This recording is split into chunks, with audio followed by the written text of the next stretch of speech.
말씀입니다. 신명기. 신명기가 뭔 뜻일까요? 신명기. 그 신자가 무슨 신자예요? 예? 새 신자는 아니죠. 날일자에다가 작대기 쫙 껐습니다. 그 신자예요. 무슨 신자예요? 예? 되풀이한다는 말이에요. 되풀이한다는 말. 되풀이한다는 말입니다. 되풀이한 계명이라는 말이에요. 되풀이한 계명. 그 이름을 잘 줬어요. 되풀이한 계명이다. 그런 뜻입니다. 이 신명기는 무슨 새로운 말씀, 새로운 율법을 주신 게 아니에요. 하나님께서 시내산에서 이스라엘 백성들에게 출애굽기 20장에 주셨던 그 율법의 말씀을 모세가 오늘 이 출애굽 2세대들, 그 자식 세대들에게 되풀이해서 말씀하시는 거예요. 그래서 신명기가 되풀이한다는 말입니다. 되풀이할 신자예요. 되풀이할 신자. 되풀이해서 말한다. 그러니까 시내산에서 주신 율법의 말씀을 그대로 말한 게 아니에요. 시내산에서는 어떻게 했어요? 하나님이 그냥 말씀하신 겁니다. 말씀 그대로 모세가 받아서 적은 거예요. 그런데 신명기 말씀은 그런 말씀이 아니고 그 출애굽기에서 하나님이 주신 말씀, 시내산에서 주신 말씀을 이 모세가 새롭게 설교한 말씀입니다.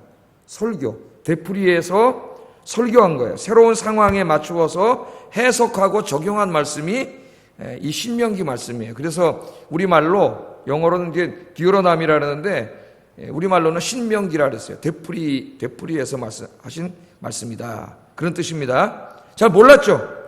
신명기가 무슨 말인지. 예?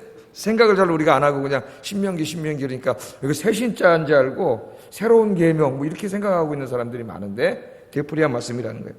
이 신명기는 이 구약에서 가장 영향력이 큰 성경이고 이 이후로 말라기 끝날 때까지 계속 신명기 말씀을 지켰느냐 안 지켰느냐에 따라서 축복을 받기도 하고 저주를 받기도 하고 이 말씀이 계속 나와요.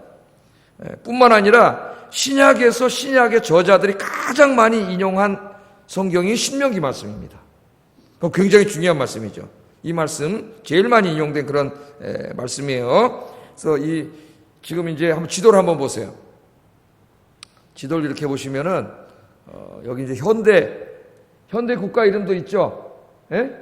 모세가 이제 출애굽 해가지고 이스라엘 백성들 다 이제 한 아이까지 합치면 한 200만 정도를 데리고 이제 이 광야길, 이 시내 이 광야길을 걸었지 않습니까? 광야길을 거쳐서 이제 약속의 땅으로 들어오게 되는데 지금 이 신명기 말씀을 이제 설교할 때에 그때는 언제냐면은 모세가 요 모압 땅은 지금의 어디예요? 모압과 암몬은 지금의 요르단입니다. 요르단. 그건 아셨나요? 잘 생각 안 하죠, 우리가? 지금의 요르단이에요. 그러니까 요 나라가 이제 합쳐져가지고 요르단이 됐어요. 이 모압 평지, 요 느보산이 보이죠? 모압 평지에 이르렀을 때입니다. 근데 이 모압 평지에 이르렀을 때는 출애굽 1세대들은 다 죽었어요. 그러니까 20세 이상으로 애굽에서 나왔던 어른들은 다 죽었어요.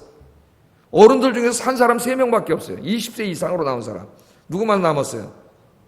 모세와 여호수아와 갈렙. 왜 죽었는지는 여러분이 잘 알고 계시죠? 가데스 바네아에서 하나님 말씀을 불신하고 하나님께서 저 약속의 땅으로 들어가라 그랬는데 우리는 저 가나안 사람이면 메뚜기 새끼밖에 안 된다 그러면서 돌아가자 애굽으로 돌아가자 그런 불신앙을 행해가지고 하나님께서 너희들은 여호수아와 갈렙을 제외하고 모세도 못 들어가요. 여기까지는 왔는데 여호수아와 갈렙을 제외하고 한 사람도 들어가지 못한다 그랬습니다. 그래서 광야길 40년 동안 원래 요 가데스 바네아에서 이렇게 남쪽으로 올라가면은 2년 만에 약속의 땅에 들어가는 거예요. 2년 만에 그 축복의 땅에 들어가서 복을 누리는 건데 이들이 불신앙 때문에 이 이후로 38년 동안 이 광야로 돌아다녀요.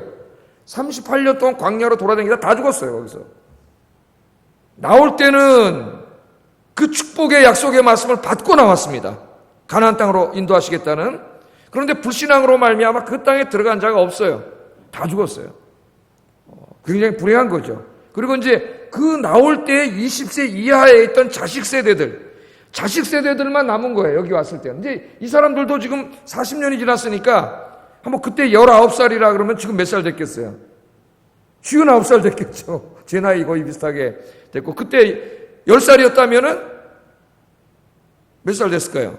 50살 됐겠죠. 50살. 그때 나올 때 깐난쟁이도 40살은 됐을 것이고, 나오다 이제 애기 나면 더 뭐 30세도 있을 거고, 그러니까 출애굽 2세대다 그래서 무슨 애들이 아닙니다. 그 출애굽할 때 20세 이하에 있던 자녀 세대라는 거예요. 자녀 세대. 그러니까 그 자녀 세대를 데리고 여기에 왔는데, 이 자녀 세대는 시내산에서 모세율법을 받을 때는 어른이 아니었기 때문에 이 말씀을 잘 알지 못해요.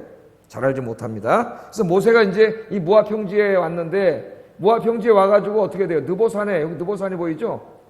이 지도가 좀 이렇게 진하게 안 나오는데요. 이 느보산에 올라가가지고 기도를 했죠. 하나님 앞에.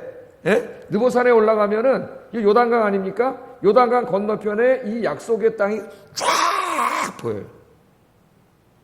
얼마나 들어가고 싶었겠어요, 모세가. 예?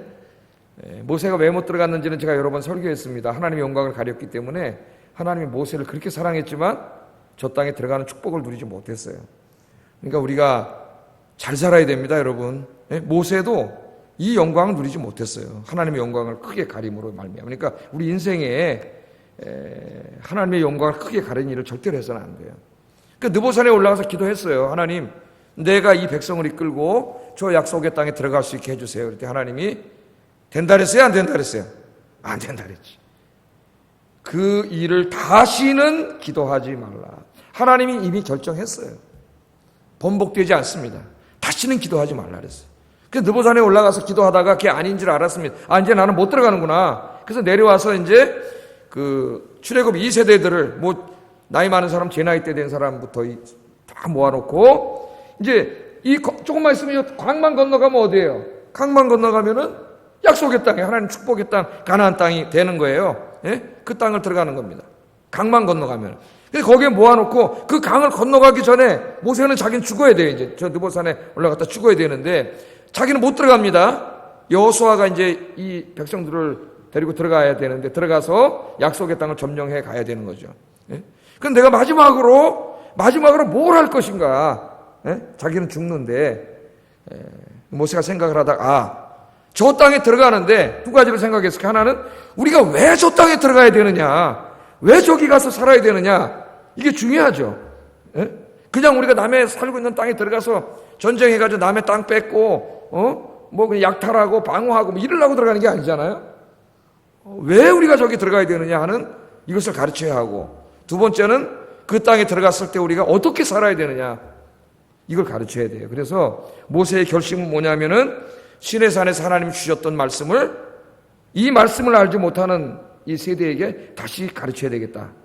그렇게 마음을 먹고 이 시내산에서 주신 율법을 그 출애굽 2세대들에게 새롭게 해석하고 새로운 상황에 적용해서 설교한 것이 신명기입니다. 신명기. 자, 신명기 무슨 뜻이라고요? 되풀이할 신, 되풀이해서 말하다 하는 신자예요. 그러니까 되풀이해서 말한 거예요. 그러니까 신명기는 설교다 이렇게 알면 돼요. 모세의 설교다. 그래서 이 신명기는 모세의 세 개의 설교로 구성되어 있습니다. 모세의 세 덩어리의 설교로 구성이 되어 있어요. 저는 뭐 신학적인 거 다는 제가 자세히 하지는 않고 그렇게만 알고 계세요.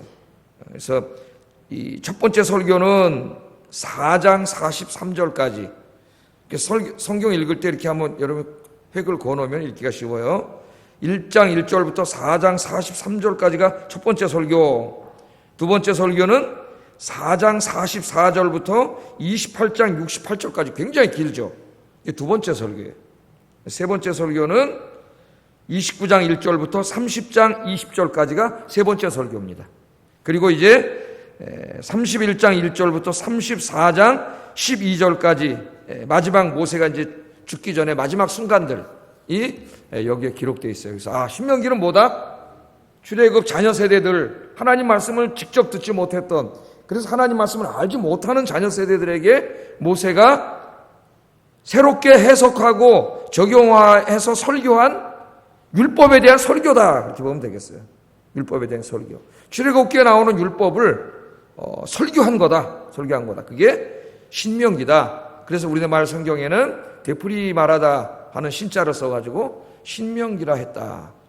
여러분 그렇게 알면 되겠습니다. 자, 이 모압 평지에 왔어요. 그래서 이제 설교를 하는데 첫 번째 설교에는 지나온 시간들을 되돌아보는 이런 역사적 회상 이야기가 많이 나와요. 그러니까 지금 모압 평지에 와 있지 않습니까? 모압 평지에 와 있는데 강만 건너면 약속의 땅이에요. 거기까지 오는데 몇 년 걸렸어요? 무려 40년이 걸렸어요. 40년. 그래서 그 40년 광야길, 출애굽에서부터 이게 광야길 지나온 길을 모세가 되돌아보는 거죠. 40년을. 여러분 인생 40년을 한번 되돌아보세요. 우리 청년들 40년을 되돌아보세요. 어딨었나? 생겨나지도 않았지 뭐 어딨었어. 아직 생겨나지도 않았죠. 예? 여러분 30년, 20년 한번 되돌아보세요. 하나님이 은혜를, 하나님이 인도해 오신 길을 되돌아보는 설교를 시작하는데 그 설교의 시작이 이제 6절부터 시작이 돼요. 6절부터 설교 시작되는데 6절, 7절을 한번 읽어보겠습니다. 시작.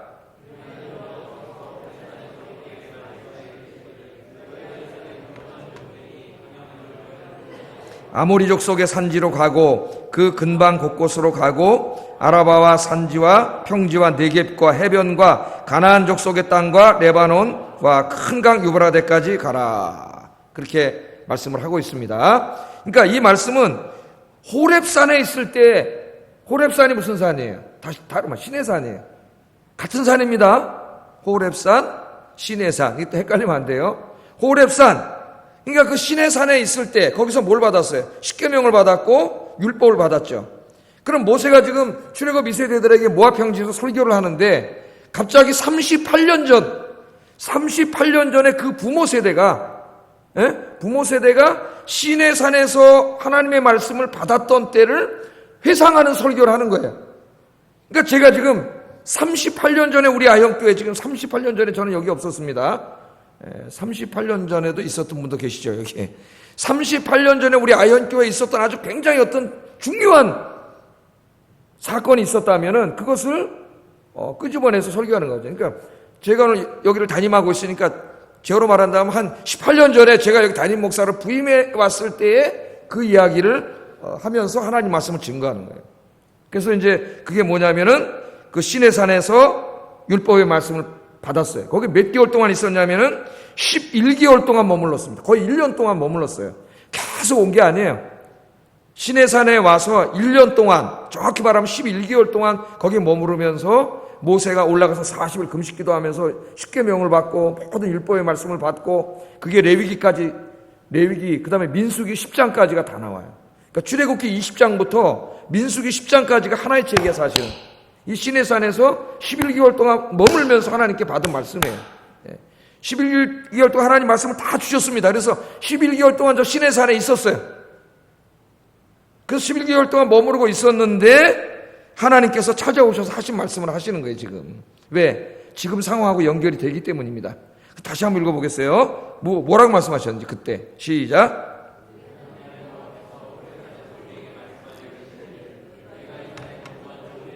방향을 돌려 행진하여 아모리 족속의 산지로 가고 그 근방 곳곳으로 가고 아라바와 산지와 평지와 네겝과 해변과 가나안 족속의 땅 레바논과 큰 강 유브라데까지 가라. 그러니까 여기 이제 머물지 말고 떠나라. 내가 너에게 약속한 가나안 땅이죠. 한마디로 말하면 가나안 땅으로 가라. 하나님 그렇게 말씀하셨기 때문에 38년 전에 우리가 거기서 떠나가지고 아마 이때는 여기 있는 사람들 중에 한 10대 고등학생 정도 되는 사람들도 있었기 때문에 기억할 겁니다. 아마 이 말씀을.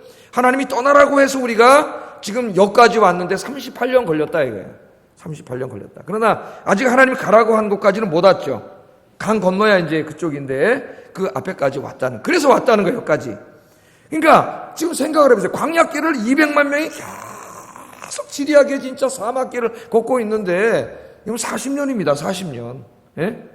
그 힘든 광야길이에요. 이거 우리가 왜 이렇게 걸어야 되는지, 그렇잖아요. 그 어린아이들, 그때 어린아이들도 있었는데, 이거 도대체 우리가 뭐 하는 건지, 또 이거 남의 땅, 이 평지에 와서 뭐 하는 건지, 이게 하나도 이게 지금, 알지 못하면은 어떻게 돼요, 사람이?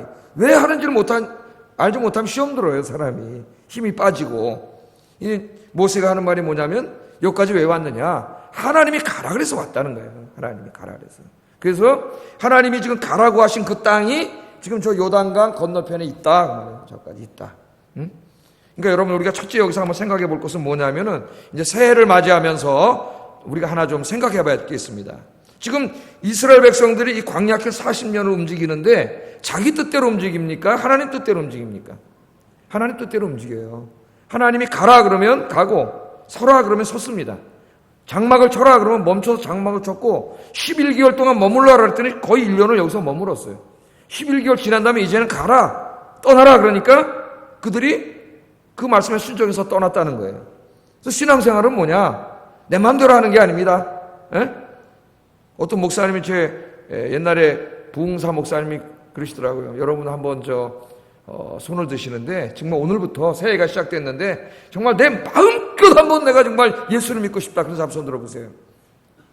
그땐 다 들더라고. 손을 다 들어요. 손 내리세요. 두 번째는 새해가 밝았는데 이제부터 내 마음것이 아니라 하나님의 말씀대로 신앙생활을 하겠다. 그래서 한번 손 들어보세요. 그러니까 또 다 들어. 거기 중요한 교훈이 있잖아요. 내 마음껏 하면 안 된다. 네? 내 마음것이 아니에요. 내 결심도 약하지만 내 마음대로 믿으면은 하나님의 뜻대로 믿을 수가 없어요. 그래서 새해가 밝았습니다. 하나님의 뜻에 하나님이 가라 그러면 가고 올 한 해 동안 서라 그러면 서고 늘 하나님이 나에게 뭐라고 말씀하시는지 내 인생에 뭐라고 말씀하시는지 늘 기도하면서 말씀 들으면서 주님 손잡고 주님 뜻에 따라 순종하고 동행하는 여러분 되시기를 주의 이름으로 축복합니다.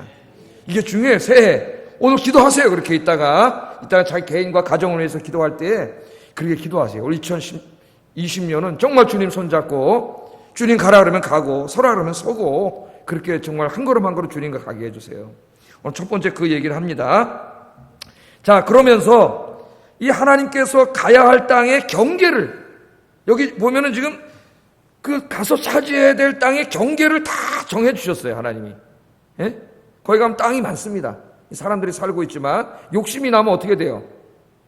이것저것 그냥 막 다 그냥 사람은 어때요? 욕심이 나면 좋은 거 다 갖고 싶죠. 예? 그걸 잘 캐치한 사람이 그 독일의 사회 심리학자인 에리크 프롬이라는 사람인데 그 사람이 그 소유냐 존재냐라는 책에서 인간의 그 소유욕을 아주 잘 거기서 심리학적으로 쓰고 있는데 인간은 자기 눈에 보기에 좋게 보이는 것은 다 소유하고 싶은 욕망이 있다는 거예요. 이 욕망을 이기지 못하는 거예요. 예? 소유하고 싶은 욕망. 그래 안 그래? 욕망이 없나 보네. 그냥 날 때려잡수 그러고 예? 다 그걸 소유하고 싶은 욕망이 있는 거예요. 그래서 우리 하나님께서 경계를 다 지어주십니다. 자, 이 지도를 한번 보세요. 여기 잘 안 나와. 좀 줄여봐, 이 지도를 한번. 진하게 나와. 이거 작게 해보세요, 작게. 예, 하여튼 대략. 예, 됐습니다. 이 정도 되면. 하나님께서 이제 이 경계를 다 정해주셨는데, 여기 모압도 있고, 암몬도 있고, 그 다음에 여기 에돔도 있고, 다른 나라들이 다 있죠. 예? 다른 나라들이 다 있는데, 하나님께서 이거 다 주신 게 아니라, 예? 이렇게 딱 경계를 지어주셨어요. 경계를 지어주셨습니다. 그리고 나중에 저 땅에 들어갔을 때에도 막 자기 욕심 나는 대로 막 그냥 12지파가 있잖아요. 예? 보면 저기 들어가면 산간지대도 있고 또 무슨 평지도 있고 좋은 땅도 있고 막 이렇거든. 그러면 사람들이 다 어느 땅 갖고 싶겠어요? 좋은 땅 갖고 싶지. 이제 여호수아 읽어보면 그런 게 나와요. 예? 그러니까 막 욕심이 나고 막 지네끼리 싸울 수도 있어요. 그래서 저기 들어갔을 때도 하나님이 다 정해주셨어요. 나중에 베냐민 지파는 게을러 터져가지고 다른 지파는 다 정해서 가는데 그걸 안 해가지고 모세가 불러서 혼내고 여호수아가 빨리 가서 사람들 뽑아가지고 가서 정하라잖아요. 네? 그래서 결국 하나님이 다 경계를 다 그어주셨어요. 이렇게 해서 살 수 있도록 다 주셨습니다. 그러니까 뭘 우리에게 보여주냐면 하나님이 여러분 이 땅에 살아가는데 우리가 이 땅에 태어났잖아요. 살아야 되잖아요. 일단 하나님 나라 천국에 갈 때까지는 이 땅에서 살아야 되는데 살아가는데 필요한 이 여러분 삶의 이 영역을 하나님이 다 주세요. 하나님께서. 그래서 오늘 이걸 통해서 우리가 좀 한번 생각해 보려고 그러는데 이 살아가야 될 땅의 경계를 다 하나님께서 정해 주시고 그 다음에 또 뭐라 그러셨냐면은 오늘 이 말씀에 보면은 8절을 한번 읽어보겠습니다. 8절 시작. 8절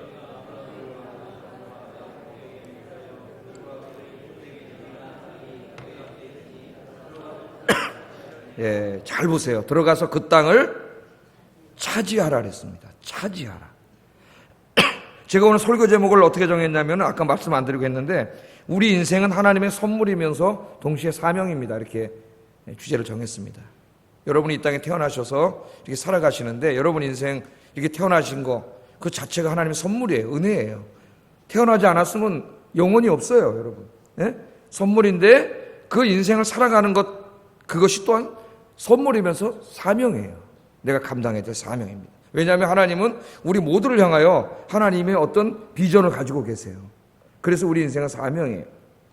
자, 그래서 여기 들어가서 이걸 차지하라 그랬어요. 차지하라.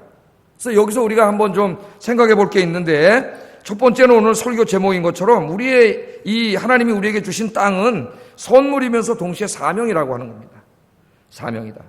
자, 다시 한번 8절 읽어보겠습니다. 다시 한번 8절 시작.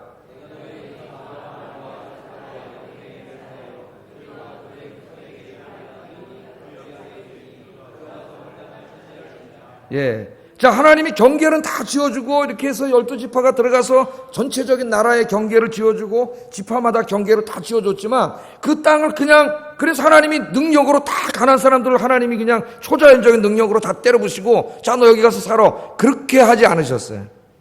뭐라 그랬어요? 네가 들어가서 차지하라 그랬습니다. 네가 들어가서 차지하라. 그러니까 하나님께서는요, 우리 각자에게 다 우리 인생의 꿈과 비전을 주세요. 여러분 마음속에 그렇잖아요. 내가 뭐 하고 싶다. 그죠? 내가 당장 뭐 해서 먹고 살아야지. 어떤 일을 해야지. 꿈과 비전은 기도하면 하나님이 그 마음속에 다 주셔요. 그런데 그거는 그냥 이루어지는 게 아니라 어떻게 돼요? 내가 가서 차지해야 된다는 거예요. 차지해야 된다. 그러니까 하나님이 우리 모두에게 선물과 은혜로 우리가 이 땅에서 살아가는데 필요한 것들을 할 수 있는 어떤 꿈과 비전을 우리 마음속에 주시지만 그것들이 그냥 가만히 앉아있는데 저절로 이루어지는 게 아니라는 거예요. 오늘 하나님 뭐라 하냐면 네가 가서 차지하라는 거예요. 네가 가서 차지하라. 하나님은 다 주셨어요. 가나안 땅이라는 비전을 주셨습니다. 예? 그 땅의 경계도 다 지어주셨어요. 중요한 건 뭐냐? 이제는 네가 하나님을 의지하고 가서 기도하면서 열심히 싸워서 하나님이 구해 경계에 지어진 그 땅을 차지하는 것은 네가 해야 된다는 거예요. 예? 네가 해야 된다. 그러니까 하나님 우리 모두의 우리 마음속에 그런 비전을 주시지만 그냥 꿈만 꾸는 사람은 몽상가밖에 안 되는 거지. 앉아서 꿈만 꾸면 뭐가 이루어지겠어요? 예? 하나도 안 이루어지죠. 그 꿈은 하나님이 주신 거예요. 그럼 이제 어떻게 해야 돼요, 우리가? 내가 가서 차지해야 돼요. 그 꿈을 이루기 위해서 하나님 앞에 기도하면서 내가 열심히 노력해야 된다는 거예요. 그러면 하나님께서 어떻게 그 꿈을 이루어 주신다는 거예요. 오늘 그것을 하나님께서 우리에게 말씀을 해요. 그래서 들어가서 그 땅을 차지하라. 그렇게 말씀합니다. 우리가 가서 그러면 내만 노력해가지고 하나님 금고 줬으니까 나 혼자 싸우도록 하나님 내버려 두지는 않으세요. 내가 기도하면서 최선을 다할 때 하나님이 어떻게 하세요? 그때 하나님이 도와주세요. 예? 그 서양 속담에 하늘은 스스로 돕는 자를 돕는다. 우리나라 속담인가요? 서양 속담. 하늘은 스스로 돕는 자를 돕는다 그랬는데 뭐 그 하늘은 하나님이 아니지만은 하나님이 이게 마찬가지예요. 하나님 우리 마음속에 여러분 각자에게 공부하는 학생들에게 마음의 꿈을 주시고 여러분 인생에도 꿈을 주시고 저도 이제 지금 이렇게 있지만은 또 이렇게 제가 은퇴하면 뭐 하지? 70살부터? 그런 생각을 했어요. 은퇴하면 뭐 해야지? 그 비전이 있어요, 저에게. 예?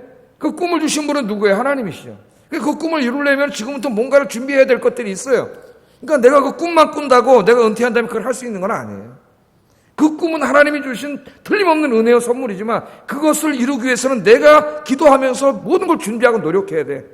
그러나 내가 준비하고 노력할 때 하나님 그냥 나를 그냥 두지 않고 그렇게 할 때 하나님이 도와주신다는 거예요. 도와주신다는 거예요. 지혜도 주시고 도와주신다는 게 우리 이것을 특별히 우리 젊은 청년들이 잊으면 안 됩니다. 하나님이 우리에게 주신 꿈을 우리가 노력을 해야 된다. 이게 우리 인생도 마찬가지인데요. 그래서 이 게으름이라고 하는 것은 나를 향하신 하나님의 꿈, 하나님의 비전을 내 스스로가 좌절시키는 죄를 짓는 거예요. 그러니까 하나님은 나를 택하시고 나를 구원하셔서 내 마음속에 어떤 비전을 주시는 거죠. 예? 비전을 주시고 나는 이것을 해야 되겠다. 사업을 해야 되겠다. 난 무슨 이렇게 뭐 공무원이 돼야 되겠다. 난 교사가 돼야 되겠다. 난 직장에 취업해야 되겠다. 뭐 이런 여러 가지 이 비전을 주시잖아요. 그런 비전을 통해서 하나님께서 우리 이루고자 하시는 게 있다고. 각자에게 하나님은 모든 사람을 통하여 비전을 가지고 계세요. 그럼 나는 그것을 기도하면서 열심히 일을 해가지고 그 비전을 이루어야 되는 거예요. 그런데 내가 게을르고 나태해서 그것을 이루지 않고 있다면은 나를 향하신 하나님의 계획을 내가 스스로 좌절시키는 거예요. 그래서 성경은 게으름을 큰 죄로 다루고 있습니다. 그래서 게으름에 대해서 제일 많이 얘기하는 게 이제 잠언이죠, 잠언. 예? 잠언. 게으름 굉장히 큰 죄예요. 우리 기독교 전통에서도 중세 시대 7가지 중죄가 있는데 하나님 앞에 그 중에 하나가 뭐냐면 게으름이에요. 게으름. 게으름 무슨 죄라고요? 나 혼자 게으른 게 아니에요. 나를 향하여 가지고 계신 내 마음의 비전과 꿈도 주신 그 하나님이 내 인생을 통해 이루고자 하시는 그 비전을 내가 게으르고 나태해서 스스로 좌절시켜버리는 거죠. 그 사도 바울도 뭐라 그랬어요? 고린도전서 15장에 뭐라 그랬습니까? 하나님이 내게 주신 은혜가 헛되이 되지 않게 하기 위하여 내가 다른 어떤 사도보다도 더 열심히 일했다 그러잖아요. 하나님이 자기 같은 죄인을 구원해 주시고 사도로 삼아 주셨는데, 그렇게 하신 데는 하나님이 은혜를 주신 데는 분명히 자기를 통해 뭔가 이루고자 하는 게 있는데, 내가 게으르면은 그 은혜를 내가 헛되게 한다는 거죠. 그렇기 때문에 게으를 수가 없었던 거예요, 사도 바울이. 나를 통해서 하나님이 하시고자 하는 일인데, 그게 이제 이방 선교요, 교회를 세우는 거죠, 바울은. 그래서 내가 어떤 사도보다도 더 열심히 했다는 거예요. 그러니까 우리 그리스도인들은 이걸 깨닫게 될 때 자기의 인생에 대해서 게으를 수가 없어요. 네? 하나님이 이 땅에서 나에게 허락하신 이 시간 동안에 여러분이 죽지 않고 살아있다면 살아있는 모든 사람에게는 그 살아있는 의미가 있습니다. 그 빅토르 프랭클이라고 하는 세계적인 심리학자가 그 말했죠. 모든 살아있는 생명에는 의미가 있다. 그 의미가 없으면 다 데려가세요 하나님 끝나는 거예요. 그러니까 나를 하나님이 이 땅에 아직까지 살게 하실 때에는 나를 통해 이루고자 하시는 분명한 뭔가 의미가 다 있어요. 오늘 여러분 살아 계시잖아요, 여기다. 예? 의미가 있습니다. 어떤 분에게는 그게 기도일 수도 있고, 다 나이와 환경과 연령에 맞게 하나님이 그걸 다 주세요. 그래서 우리는 부지런하게 살아야 됩니다. 제가 가끔 우리 신성자 선교사님 얘기하잖아요. 이제 80이 다 돼 가시는데, 아유, 외롭지 않으세요? 외로울 시간이 어디 있어요? 지금 바빠 죽겠는데. 남아프리카 공화국에 80이 다 돼 가시는 혼자 되신 그 할머니. 그분이 지금 주님 일하느라고 신학교에서 너무 바빠가지고 외로울 시간이 없는 거예요. 너무 바빠서. 그러니까 하나님 앞에 갈 때까지 그렇게 바쁜 거예요. 칼빈도 내가 설교할 때 가끔 얘기해줘. 칼빈 전기를 전기를 읽었더니 칼빈이 진짜 57세인가 죽었어. 일찍 죽었습니다. 몸이 약해가지고. 그 마지막 죽기까지 침대에 누워서 막 얘기를 하고 지시라고 주석 생각이 나서 쓰고 막 이랬다는 걸 읽고 제가 깜짝 놀랐어요. 나도 저렇게 죽어야 되겠다. 죽기 전까지 의식이 돌아갈 때까지 뭔가 그래도 하나님이 살려놨을 때는 그죠? 내가 못 움직이고 누워있으면 기도할 수 있잖아요. 그걸 깨닫고 기도하면은 그 누워있는 게 힘들지 않을 거예요. 마지막 죽기까지 죽는 순간까지 뭔가 주님이 내 인생을 통해 이루고자 하시는 일을 다 하다 죽어야 되겠다. 근데 칼빈 전기 읽다가 이제 큰 은혜를 받았다니까요. 이제 나도 늙었구나. 이제 흰머리 나는구나. 쭈글쭈글해지는구나. 이런 우울증밖에 안 나요. 우울증. 그렇게 하지 말고 여러분. 늘 항상 내가 살아있을 때는, 내가 살아있게 할 때는 다 그 의미가 있는 줄로 믿습니다. 그래서 게으르지 말라 그랬어요. 우리 하나님이 이렇게 말씀하신 잠언 6장 6절 11절 읽어보겠습니다. 시작. 개미는 두령도 없고 감독자도 없고 통치자도 없으되 먹을 것을 추수 때에 양식을 모으느니라. 게으른 자여, 내가 어느 때까지 누워 있겠느냐? 내가 어느 때에 잠이 깨어 일어나겠느냐? 좀 더 자자, 좀 더 졸자, 손을 모으고 좀 더 누워 있자 하면 내 빈궁이 강도같이 오며 내 곤핍이 군사같이 이르리라. 아멘. 이 말씀은 명심 또 명심해. 특별히 우리 젊은이들은 아직 시간이 많으니까 명심해. 하루하루가 굉장히 중요한 시간. 이 시간은 다시는 돌아오지 않는다. 오늘 이 시간은 다시는 돌아오지 않기 때문에 여러분이 여기 와서 말씀 집중해서 듣고 찬송 부르고 기도하는데 최선을 다하세요. 이 시간은 다시 돌아오지 않아요. 소중한 시간. 이 시간 하루하루가. 그래서 여러분도 다 마찬가지입니다. 빈둥빈둥 이렇게 다 보내지 마시고 여러분이 어떤 연세에 있든지 어떤 환경에 있든지 하나님이 여러분 생명을 주셨을 때는 다 살려주신 이유가 있어요. 그것을 기도하면서 찾고 바쁘게 정말 부지런하게 주의 일도 하고 인생도 살아가시기를 주의 이름으로 축복합니다. 그럼 우울증이 다 사라져버릴 거예요. 우울증이. 하버드 대학의 명언 제가 가끔 얘기하는데 하버드 대학 명언이 있어요. 유명한 명언 하나가 뭐냐면은 오늘 걷지 않으면 내일은 뛰어야 한다. 하버드 대학생들이 늘 장악하고 오늘 내가 걷지 않으면 뛰어야 돼. 자, 같이 걸어갑니다. 우리가 같이 걷는데 나 힘들어, 나 쉴래. 그런데 주저앉아서 쉬었어요. 이 애는 부지런한 애는 계속 걸어가고 있어요. 하루가 지났어요. 내 걔를 따라잡으려면 어떻게 해야 돼? 그 다음날 뛰어가야 돼요. 나는 이틀을 앉아있으면 이틀을 쫓아가 뛰어가야 돼요. 오늘 걷지 않으면 내일은 뛰어야 된다는 거 절대 잊지 마세요. 여러분, 오늘을 그냥 호텔로 보내지 마세요. 오늘을 호텔로 보내는 사람에게 내일이 있을 수가 없잖아요. 내일은 그냥 오는 게 아니야. 1년 후는 그냥 오는 게 아니에요. 오늘 하루하루가 쌓여서 1년 후가 오는 거지. 오늘 하루 영어 단어를 10개 외워봐요. 여러분이 누가 흔하게 하는 말이지만 진짜 중요한 거예요. 그러면 1년 후에 몇 개가 돼요? 3,650개가 되죠. 3,650개. 2만 개만 단어를 외우면 모르는 단어가 거의 없어요.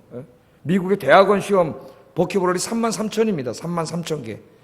33,000이라는 영어 단어장을 보면 거의 쓰지 않는 단어만 나와요. 저도 한 2번 외웠어요. 2번 외웠는데 이틀 지나면 다 까먹어요. 왜? 쓰지 않기 때문에. 미국 애들도 몰라 무슨 말인지. 10개씩만 외우면 오늘을 그냥 보낸 사람에게는 1년 후에 아무것도 없는 거예요. 그러나 오늘 영어 한 문장이라도 외우고 매일 외운 사람이 1년 후에는 365개 문장을 외우면 말을 할 수 있잖아요.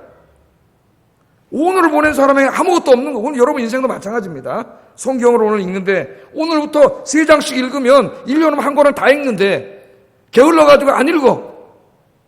못 읽는 거죠. 뭐 1년 지나도. 한 달 후에부터 읽어. 저쪽 사람 벌써 한 달 읽으면 몇 장 읽었어요. 뛰어가도 못 읽어요. 오늘 걷지 않으면 내일은 뛰어야 된다는 거 절대 잊지 마세요. 그리고 또 하나 있습니다. 또 하나. 하버드 애들이 세계 머리 천재잖아요. 수재잖아요. 근데 그들에게 물어봅니다. 가장 뛰어난 사람이 누구냐? 그렇게 물어보니까 얘네들이 말하기를 가장 뛰어난 사람은 가장 노력하는 사람입니다. 가장 노력하는 사람. 누가 가장 뛰어난 사람이냐? 노력하는 사람입니다. 노력하는 사람을 당할 수가 없어요. 노력하는 사람. 제가 한 15년 정도 운동장에 나가서 뛰었더니 지금 이 나이에도 4시간을 뛰어도 이렇게 별로 숨이 안 찹니다. 단 이제 뼈다구가 아파요. 뼈다구가 늙어서 뼈다구는 쑤시는데 숨은 안 차요. 꾸준히 매주 했기 때문에 이게 된 거죠. 제 나이 나가서 5분만 뛰어도 쓰러져요. 지금 안 하던 사람이 나가면. 그러니까 꾸준함을 따라갈 게 없어요. 꾸준하게 뭐든지 꾸준하게 해야죠. 제가 옛날에 애들 영어 가르칠 때 그래. 보면 앞에 보면 다 문법책이 1가부터 3가까지 새까맣게 때가 묻었어. 왜 그럴까? 뒤는 하얘. 하나도 안 해. 맨날 결심을 하면 새해부터 공부하다가 한 달 동안 3가까지 보고 안 본 거야. 명사 1, 명사 2, 대명사. 그거 재미도 없어요. 그 부분은. 사실 영어 공부하는데 동사부터 해야 되는데 맨날 종합영어 그러다가 공부를 안 된 거야. 내가 나중에 해보니까 저도 공부 안 하고 놀다가 꾸준히 하니까 한 권 뛰니까 갑자기 영어가 머리 쑥 들어오더라고. 영어가 다 읽히더라고. 깜짝 놀랐어요. 나도. 꾸준하게 뭘 하더라도 꾸준하게. 특별히 여러분 금요기도 오늘 나왔으니까 꾸준하게 나오시기를 주의 이름으로 축복합니다. 신앙도 꾸준하게 해야 돼요. 새벽기도도 꾸준하게, 성경 읽기도 꾸준하게, 예배도 꾸준하게 드려요. 그럼 자기도 모르게 엄청난 힘이 나와요. 그게 설교만 들어도 몇 번을 듣겠어요. 거기서 꾸준함이 실력이에요. 뭐 어디 가서 부흥회 갔다 한 번 갔다 왔다고 은혜 받은 냄비지 뭐 일주일 지나면 다 없어져 버려요. 그렇게 해서 신앙이 자라지 않아요. 신앙생활도 꾸준하게, 인생도 꾸준하게 그렇게 하시기를 주의 이름으로 축복합니다. 자, 새해에는 어떻게 하지 말자? 게으르지 말자. 나태하지 말자. 내일로 미루지 말자. 그건 제가 얘기했죠. 하버드 대학생들이 또 하나 미루지 않는다고. 내일로 미루지 않는다. 절대로 오늘 지금 해야 될 일, 당장 해야 될 일을 내일로 미루지 않는다. 내일로 미루면 안 하는 거예요. 그거는. 그만큼 인생이 처지는 거예요. 우리 인생은 정해져 있어요. 하나님 누구에게 더 많이 100살도 못 살고 죽어. 이 아까운 시간을 그냥 잠으로 다 날려보낼 거냐 이게. 부지런해야지. 그러니까 우리 젊은이들이 꿈을 갖고 열심히 새해 오늘부터 계획을 세우고 다 열심히 우리 애들도 보니까 새해는 다 수첩을 사더라고. 수첩을 사가지고 막 계획을 세우고 막 그러잖아요. 그게 하나님이 새해를 주신 거예요. 작년은 다 잊어먹고 오늘부터 오늘부터 새 인생을 살리라. 하나님이 나를 향하여 가지고 계신 이 비전과 꿈을 내가 이루어 드리리라. 주님 믿어주세요. 그리고 오늘부터 딱 여러분 들어가서 내일로 미루지 말고 잊지 마세요. 걷지 않으면 내일은 뛰어야 된다는 거. 다른 애들은 다 걷고 있어요. 나는 쉬면은 나는 못 따라가. 절대로. 뛰고 꾸준히 게으르게 하지 말고 부지런하게 인생도 살고 신앙생활도 열심히 해서 하나님이 우리를 향해 가지고 계신 그 계획을 이루어드리기를 주의 이름으로 축복합니다. 아우, 열심히 했더니 내가 38분 됐네 벌써. 설교를 마쳐야 돼. 예? 내가 우리 젊은이들을 보면은 참 말을 해주고 싶어요. 내 젊었을 때 생각이 나서. 또 한 가지는 왜 하나님이 다 경계를 그어줬을까요? 욕심 부리지 말라는 거예요. 욕심 부리지 말라고. 좋은 거 보면 다 자기가 갖고 싶어요. 그래서 하나님은 그거 알아요. 인간의 탐욕과 욕심을 알기 때문에 아예 경계선을 다 그어줬어요. 경계선을. 그죠? 아까 지도 봤잖아요. 경계선을 하나님께서 다 그어줬어요. 욕심 부리지 말라. 하나님이 주신 거, 하나님 주신 거 거기서 그냥 욕심 부리지 말고 살라는 거예요. 예? 그렇게 말씀합니다. 예. 하나님은 우리가 육적인 존재임을 알기 때문에 뭐 입어야 될지 먹어야 될지 살아야 될 집이 있어요. 다 아세요. 하나님 그런 관심 갖고 계세요. 우리 보고 기도하라 그랬어요. 일용할 양식을 위해서 기도하라고. 열심히 기도하면 또 여러분이 열심히 일하면 하나님이 다 주실 줄로 믿습니다. 그러나 너무 지나치게 욕심을 부리지 마라. 욕심을 부리지 마. 그러면은 탐심에 의해서 작용이 되면은 탐심은 우상숭배예요. 하나님이 내 마음을 장악하는 게 아니라 세상의 물질, 재물 이런 게 내 마음에 가득 차게 돼요. 그런 것들은 필요한 것이지만, 그래서 하나님도 아시지만 욕심 부리면 안 돼. 그래서 하나님은 그 경계를 정해줬어요. 그래서 우리 저 디모데전서에서 공부했죠. 예? 여기서는 땅의 문제지만 그 경계가 뭐냐? 디모데전서 6장 7절 8절 읽어보겠습니다. 시작. 또한 아무것도 가지고 가지 못하리니 우리가 먹을 것과 입을 것이 있은즉 족한 줄로 알 것이니라. 아멘. 우리가 이 땅에 올 때 아무것도 가져온 것이 없습니다. 그래서 갈 때도 아무것도 못 가져가. 잊지 마세요. 그 잔뜩 모아놓으면 뭐 할 겁니까? 못 가져가요. 거기다 모아놓고 가면 하나님 앞에 아무것도 없어요. 알그지야. 요새 우리 요한계시록에서 7교회 배우잖아요. 거기 보면 라오디게아 교회, 사대교회, 대단한 교회입니다. 부자들이고 고위공직자도 많고 사업에서 성공한 사람도 많고 교회당도 크게 줘놓고 오늘 그런 교회예요. 야, 우리 대단하다 이렇게 생각하는데 우리 주님이 찾아오면 뭐라 하냐면 너희가 살았다는 이름은 가졌으나 네가 죽은 자다. 네, 죽은 자다. 오늘 새벽에 라오디게아 교인에게 뭐라 그래? 네가 부유하다고 하지만 너는 가난한 자다. 가난한 자다. 네가 그냥 비싼 옷으로 둘둘 감고 다니지만 내가 볼 때 너는 벌거벗은 자다. 하나님 그러시잖아요. 우리가 탐욕과 욕심을 내려놓고 뭐가 있으면 만족하라고요? 먹을 것과 입을 것이 있으면 만족하라. 그 내용은 제가 수요일 날 설교를 다 했어요. 설교를 했습니다. 너무 욕심 부리지 말고 여러분 하나님 주신 것에 감사하면서 여러분 주님 잘 섬기고 사시는 여러분 되기를 주의 이름으로 축복합니다. 기도하겠습니다. 자, 오늘 주신 말씀 2020년 새해가 밝았습니다. 오늘부터는 내 마음대로 가지 말고 하나님 말씀대로 하나님 가라르면 가고 서라르면 서고 주님 말씀 붙잡고 한 걸음 한 걸음 가게 해주세요. 첫 번째 새해 기도 제목이에요. 두 번째 하나님이 나에게 주신 인생 나에게 주신 비전을 찾고 정말 기도하면서 부지런하고 열심히 내 인생을 살게 해주세요. 그죠? 세 번째 우리 교회에 맡겨주신 사명도 우리 온 성도들이 부지런하게 잘 감당해서 많이 전도하고 하나님께 영광 돌리는 교회로 만들게 해주세요. 우리 기도하겠습니다. 사랑과 은혜가 충만하신 아버지 하나님 감사합니다. 2020년 새해 첫 금요 기도회로 저희들을 모아주신 것 생각할 때 아버지 하나님 감사합니다.